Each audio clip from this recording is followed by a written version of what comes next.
Hi, everybody. My name is Richard Roberts. I'm the resident dramaturg at the Indiana Repertory Theater. Welcome to this pre-show chat with the cast of The Reclamation of Madison Hemings by Charles Smith. We have David Allen Anderson, who plays Israel Gillette Jefferson, and we have Brian Anthony Wilson, who plays Madison Hemings. David, you will know from having seen him in many, many shows at the IRT. Brian, you may remember from one show several years ago, Intimate Apparel. And we're very glad to have both of them in this show.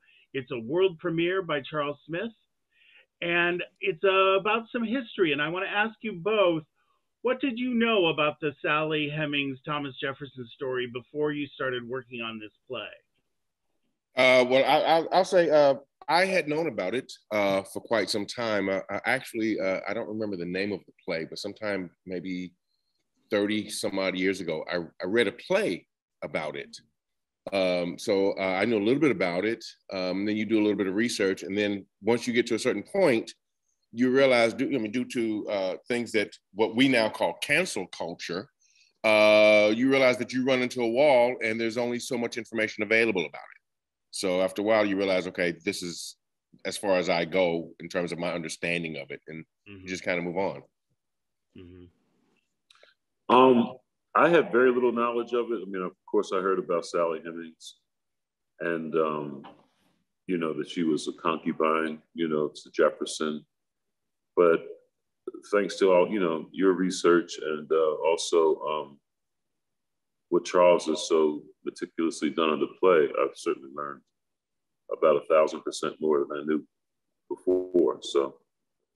And really, so much of what we know nowadays is so new because for so many years, as David said, this story was ignored until it was scientifically proven with DNA evidence about 25 years ago. What kind of specific research did you do once you got cast in the show and you knew you were going to do it? What have you been looking at? Well, part of the research we've been doing is the book by Annette Gordon-Reed called The Hemingses of Monticello, which shares a lot of information about Sally Hemings, about her origins, about her mother, and about her siblings, and about life on Monticello.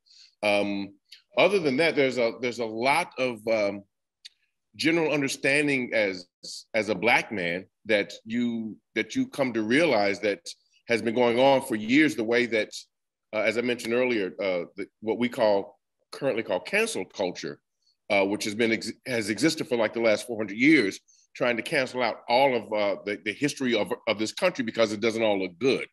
So part of my existence in life is research for a particular project like this. We come in with a different type of understanding, knowing that this kind of thing has gone on and has existed for years. Honestly, I didn't have a chance to do a whole lot of research, and I mean, you sent some really great stuff, and I've learned the hard way. And David and I have done a couple of the same, shows, Looking Over the President's Shoulder, which is a plethora of information about that. I had the book that Alonzo wrote, and also Thurgood. I did a one-man show about him, and I had so much information. But the nitty-gritty is the script is my Bible, and if I don't know the script and know the words, all the research in the world is not going to help me. So my focus right now has just been trying to get word perfect, and I'm, still working on that. And then I can, layer in some more information about what I learned. But the script to me is the Bible. And are there a few differences maybe in actual, information, but not very many differences. So I don't think Charles has taken very many liberties. He's very detailed in his research and what he's come up with. So I found that, let me get my job done first, knowing these lines and knowing the story, and then I can layer in some more stuff from the research that, can help embellish it, help my character. But just knowing the character, knowing the lines, knowing the story is paramount to me first. So getting that the nitty gritty details later. I'm okay with that because we got a nice little run, and that all only enhanced the performance. You just sort of answered my next question, but I'll ask you, David, what is that relationship between, when you're doing a history play like this one, what is the relationship between the history and what the playwright has written? How do you juggle those two things? I don't know that you there's only so much, as Brian said, the research can only take you so far. So you can only absorb a certain amount of research, knowing that most of what you get is strictly for you. You will learn it, but a lot of it you can't take on the stage with you. So you just try and balance what the author gives you. You try and take what you understand about the history, and you see what you need to create a foundation for your character. I think that's answering your question. Yeah. And then you use what you can, and you try to exude what you've come to understand through the research, through your understanding of the history. But mainly, you hope that others will see what you're doing and will think about that history and will want to go and improve their knowledge and understanding of history. And you hope that it goes across, it crosses the fourth wall, and people will find it more interesting and will do more research about it. I was gonna say, what the link you sent with that kind of went word that was dealing with what we're saying in the script, and then giving all of that detail afterwards. That was very, very helpful in my mind's eye, and especially about what I'm talking about, very pertinent to what we're talking. I mean, and that helped tremendously. So thank you. That document that Brian is talking about is a sort of text glossary created by our guest dramaturg, Tanya Palmer, who has worked on this play in previous iterations and has worked with us on this production. And we're previous iterations, meaning workshops. This is the world premiere. This is the first production. But Tanya's been working on this play for quite a while, and she's been tremendously helpful to us. And I want to mention the book that David mentioned, The Hemingses of Monticello by Annette Gordon-Reed, is a terrific book that we've all been reading here at the IRT. And I hope you in the audience, when you see the play and get interested in this story, that you'll find that book and read it, because it's so beautifully written and fascinating. So what's it like working on a new play with the playwright in the room? How is the playwright a resource for you? How is having the playwright in the room helpful to you? And how is the playwright in the room maybe makes your work a little harder? I think it's a great resource. The only time it makes it harder is when I'm paraphrasing lines and I'm like, and I'll tell Charles, it's like, hey man, I'm sorry, your words are beautiful. I want to get them word perfect, and I will. As I said, said in the room, I read the script until the last day of the show. That's the only time it's just like I just feel bad because I'm just trying to get through the scene, and I'm, without calling lines, and so I'll paraphrase. I know it well enough to make some stuff up, but of course I want to say it word perfect. But he has been a great resource, and he's heard us do things, and then he's changed. He hasn't made a whole lot. He said, this is, in this process, this play, it's one of, he hasn't done a whole lot of rewrites. He said on sometimes, some projects, he's done several pages, and he's done, maybe a page or two. I mean, it's just like a line or two here or there. And, it's great having him in the room. And I think it's essential having him in the room, especially for a world premiere, because there's a lot of, in this version, it's not a whole lot of kinks he had to work out, because I guess, I'm not sure how many workshops were done, maybe 2. And David could probably talk more about that, but it's a wonderful advantage having him in the room.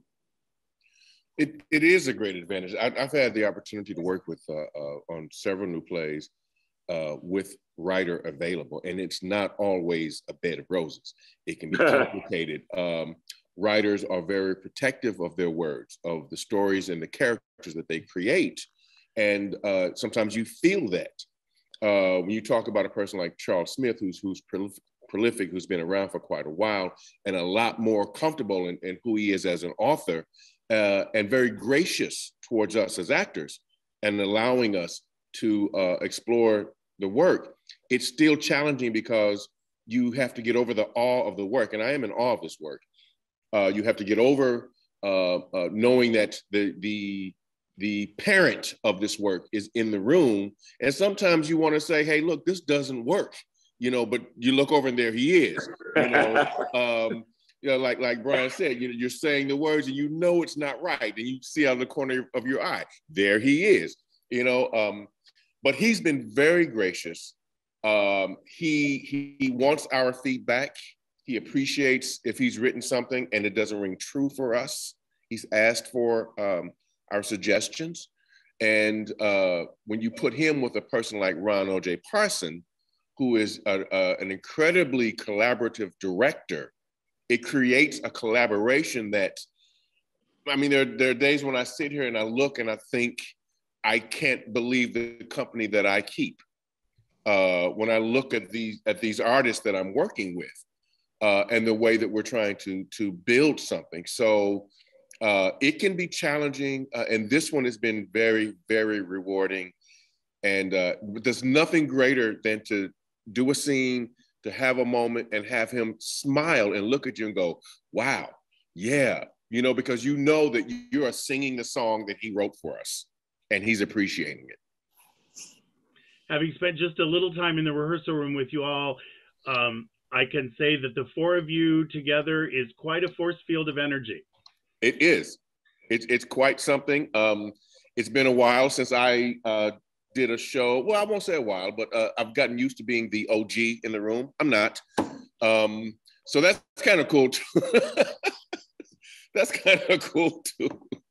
But no, it's a powerful group put together with a great staff here, with Nathan Garrison and Becky Rober, and we're taken care of, and all we have to do is just create magic. Well, that's our goal as a theater company, to give you the support you need so you can make that magic on stage. And you all have been very supportive, so thank you. Yes. Well, thank you for saying that. So speaking of that magic, this is the first play the two of you have ever done together. You met less than a month ago, and you're playing two characters who have known each other practically since birth.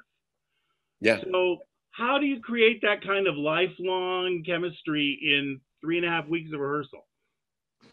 Well, that's part of the gig. It's like I did a TV spec thing a couple months ago, and I'm playing a father whose daughter is dying, and I met her for the first time, and that I had to do that emotional scene. And but she had such a great energy, and we clicked right away. And it's weird, talking with David. We've had a bunch of kind of near misses where it was possible that we would be working together, not knowing that, found out after the fact. And, even how I got here the first time was because of David. But David is real cool. And we found out that we've done a lot of the same roles. And I think that bonds us too. And I could, and I certainly had heard of David and his professionalism and his artistry. So I knew of him. And so I was thrilled to be able to work with him. But we kind of been, and we're up on that stage together, and it's just us. Mm-hmm. So it's already like a bond of trust that, with me, I think, and David too, this, you skip over years because you're up there together, and it's just, we're dependent on each other, and we're in this fight together. So it bonds you. And I would echo that, everything he said. And knowing who he is, and we met years ago. Yes, for a brief second. I saw him. I saw him do a fellow. That's right. I was doing the show, and I met him. He said, "Yeah, I came to steal your stuff." So I was like, "Okay," because he was on his way to go do it. So, but yeah, so so I knew then that he had a great personality. you find out who you're working with, and you hear, because we all, even though we hadn't worked together, we could probably give you a list of people that we've all worked with. And so, oh, you worked with him, or their quality, this person's quality. So you kind of get that. But I think what helps the most is that when you get people who are truly focused on the task, and the task is to tell the truth, to tell this story and to tell it truthfully, or to be a great storyteller or a great truth teller, depending on which way you want to come at it. And with Madison and Israel, certainly they would both, one would say, no, it's truth telling. The other would say storytelling. But the point is to engage each other with the task of telling the truth. And if we're both committed to the truth, then we're going to allow ourselves to be vulnerable enough to create a bond and to trust each other on stage enough so that we can get to what the ultimate goal is. And I think when you have material like this that is very moving for us, that on many levels, as we go back through our histories, that we can connect to a certain sort of understanding. Our bond goes back that far, in some senses, if you get my meaning. So we have a linear understanding of the journeys of these types of people that as artists, we tend to, we try not to take for granted. So when we have the opportunity to share this, we commit wholeheartedly. We jump in, with our hearts, we bare our souls. And if you've ever seen the soul of a person, you've seen something beautiful. And when I'm on stage, I get the opportunity to experience that with people on stage. And certainly I've already seen that with Brian. So we're excited. We're nervous. I can't speak for him. I guess I can't speak. No, I am. Because this is a huge responsibility for us. So, and I think we both understand that, and we're willing to jump in and be vulnerable enough to tell the truth. That's beautiful. That's beautiful. I think the fact that you've both done Looking Over the President's Shoulder. Yes. You've shared the life of Alonzo Fields together, yes. even yes. thousands of miles apart. Yes. Yep. And Alonzo is Alonzo's one of those characters that once you live with him and you experience him, he stays with you. So some of the lessons and some of the greatest teachers I've had in theater have been the characters I've played. And when you get some of the lessons that I've gotten from Alonzo, the grace, the struggles through the journey, the leaping in faith, and the commitments to task, the commitment to what I've decided I've got to do and what's most important. When you experience that, those types of characters stay with you. So to know that he's experienced Alonzo, that he knows him, I'll put it like that, Alonzo's a great friend of mine. Yeah, I mean, David, I think has done it 4 times. I've only done it twice, but there was a 10-year period, but I did it in 2009 and 2019. And to be able to step back into his shoes with 10 years of life experience and understanding of me as an artist and just knowing the story better, it was in my bones. Mm-hmm. The second time I did it in a different place. That is a bonding experience. Mm-hmm. Yeah, that's wonderful. As we record this conversation today, you've been working on the play in the rehearsal room for 3.5 weeks. Tomorrow you head downstairs to the stage and you add scenery and costumes and lighting and sound. As an actor, how does that tech process impact your work? I mean, it informs it. It grows exponentially. I mean, it's not going back to square one, obviously, but it's going back a ways because there's things that's going to change with blocking. We had a costume fitting yesterday, and it's just like, whoo.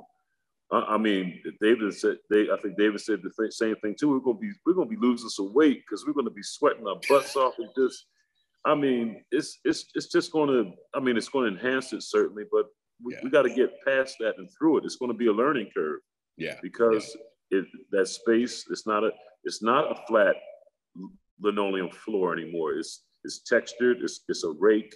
We got, you know, entrances. Entrances got steps to deal with, which is my kryptonite. And you know, it's a. I mean, I welcome it, and I'm a little fearful of it. What's the word?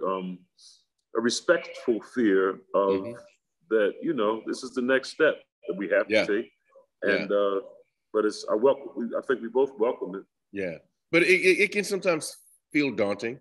Early stages of tech are always like that for me, just because I have to get out of one mode of focus and engage another, and sometimes it takes me a moment to adjust.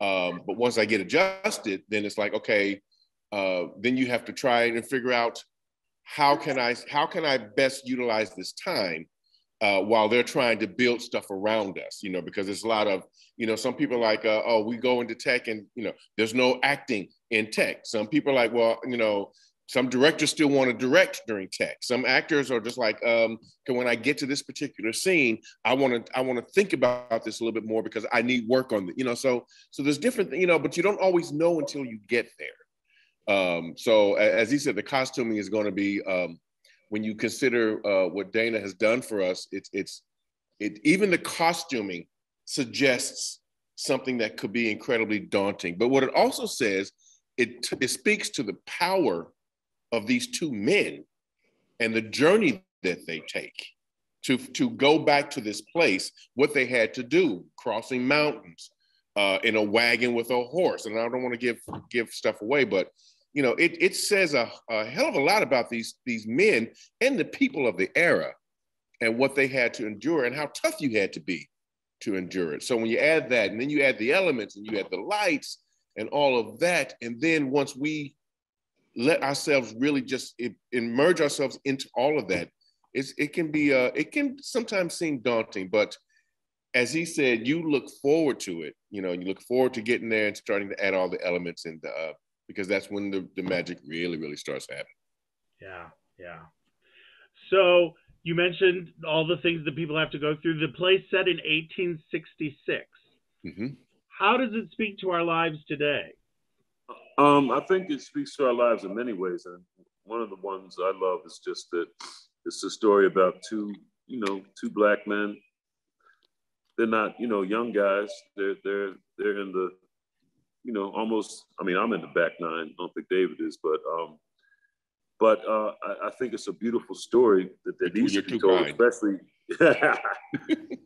you know, especially in times where there is so much unrest and, you know, and of course it speaks to racism, of course, that's still rampant. You know, Ryan Coogler, who I was blessed to work with on Creed, man just got arrested for withdrawing money out of his own bank account. I mean, this is an Academy Award nominated director, and it's still happening in 2022. I mean, there's so many things that we're still. I mean, I have a little soliloquy about, you know, ending slavery, and it kind of is not ended. I mean, in a way, you know, we get to so many different things. So I think it just, and it speaks to this beautiful relationship between these two men who are not blood brothers, but they are connected like brothers. And that speaks to me. I have a cousin who I grew up with who's like my other brother. I have two younger brothers, but I consider him my other brother too. So, you know, we came up together, and the story is just so meaningful. And history, you know, again, you don't learn from history; it repeats itself. So, I think it just works on so many different levels that are pertinent to today.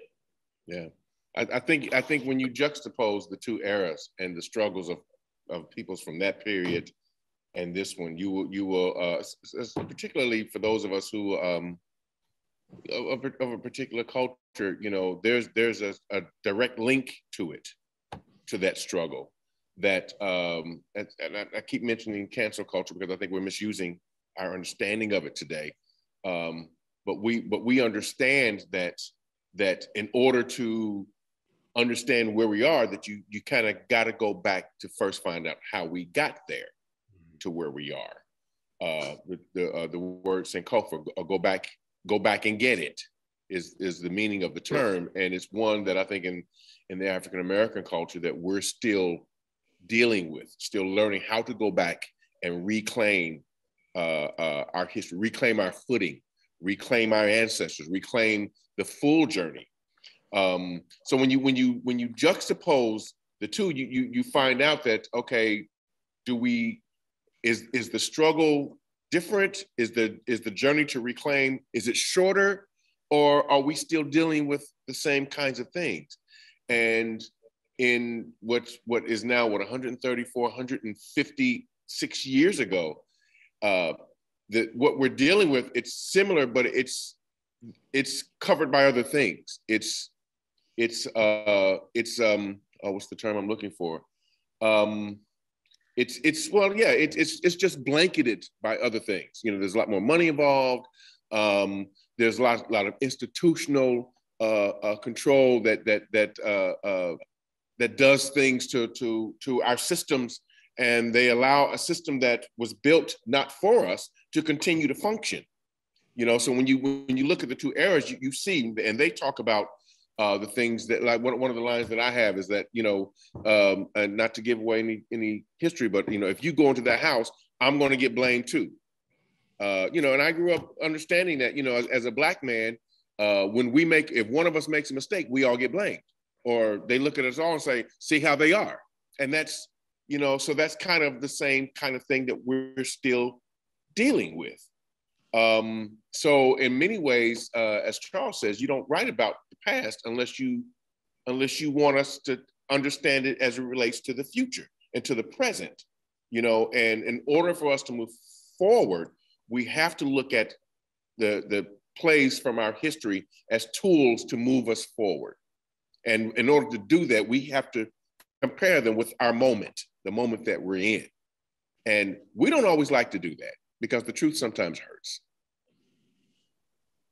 But that's a beautiful way to look at all theater and this play in particular. Thank you so much, gentlemen. It's really great talking with you. The Reclamation of Madison Hemings by Charles Smith. It runs at the IRT from March 23rd to April 16th. You will want to see it. Thank you, gentlemen, and have a great rehearsal today. Thank you, RJR. Peace.